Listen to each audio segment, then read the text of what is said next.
it comes to Subaru Imprezas, two things come to mind. Firstly, rallying, and secondly, Prodrive, which is where we're heading today.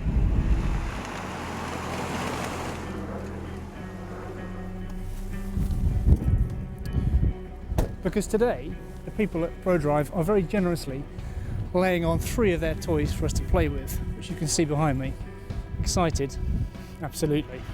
The cars we've got here today cover 3 different generations and classes of rallying, going back from the current Group N through WRC to Group A. First up, the Group N, and the only one of the 3 that you can actually buy. Although it starts life as a regular production STI, the parts and labour that Prodrive lavish on it takes the price up to £120,000. But still, this is small fry compared to the cost of a full-flight WRC car. Now, just to make sure I don't make a complete mess of things, I've got Jeff Jones, one of Prodrive's test drivers, in the passenger seat next to me. Now, unfortunately, while I can hear Jeff in my ear, for the most part you won't be able to. So in rallying, the power is all pretty restricted to around 300 brake horsepower, and it's all about the torque. This has got about 560 Newton meters, is that right? Yeah, you can really feel it sending the torque to the rear, can't you?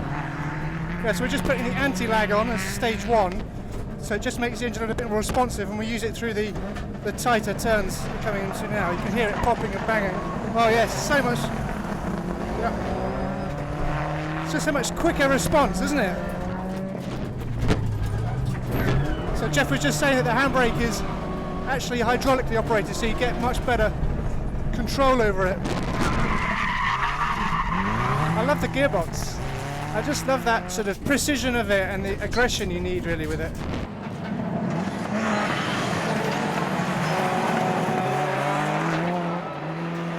You like that bit, don't you? Yeah, it's my favourite colour.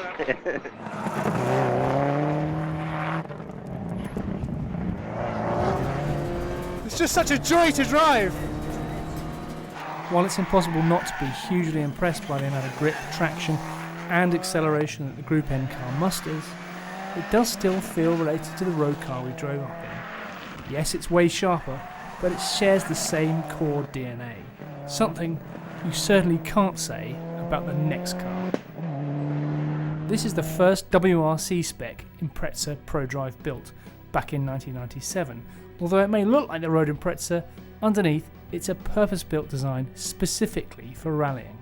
Although this chassis never actually competed, it was used by Prodrive and McRae to develop the WRC Impreza for the 1997 championship, and it's just undergone a full restoration for a customer to its original spec, and it's now valued at £250,000. Okay, so not to take anything away from the Group N car, which is a serious piece of kit, but this is another level again. So although the power and torque is not actually that different from the Group N car, this whole car is so much more serious. The way that it's set up, the steering, the brakes, much bigger brakes, the way the power comes in. Like the 2 other cars we're driving today, the WRC has a conventional H-pattern gearbox.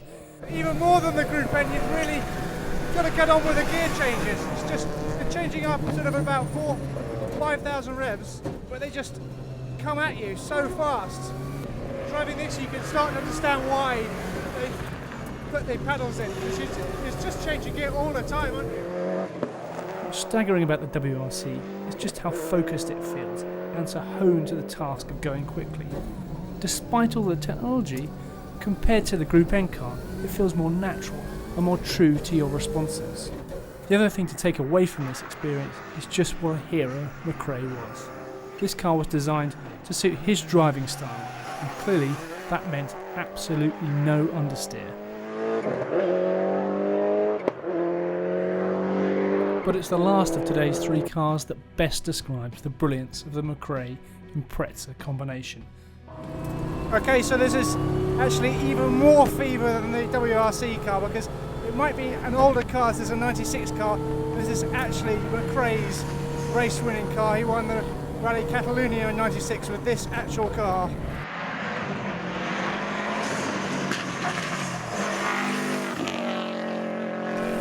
So compared to the WRC car, it's so much more physical.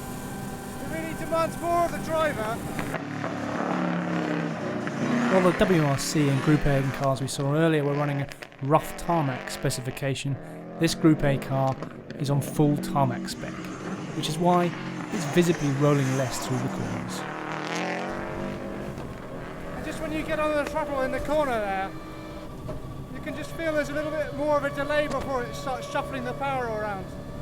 Yeah, you can feel it's so much more mechanical, and it's not dealing with the bumps, and well, the drivetrain isn't dealing with the bumps so well, is it? Tech-wise, the Group A is nowhere near as advanced as the WRC car. To get the most from it, you really have to take it by the scruff of the neck. But it's a fine line, because much more than the WRC, the Group A can and will bite.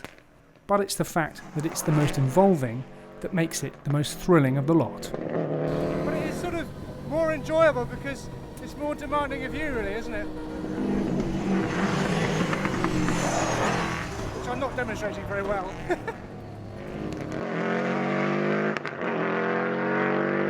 That has to be the most exciting day I think I've ever had. What a complete privilege to come here and drive these three sensational rally cars. Now, a few summary thoughts about each.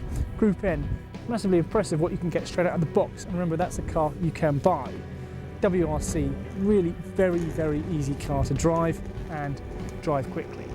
But it's the Group A I'll remember. A, because that's Colin's car, and B, because it's a complete animal.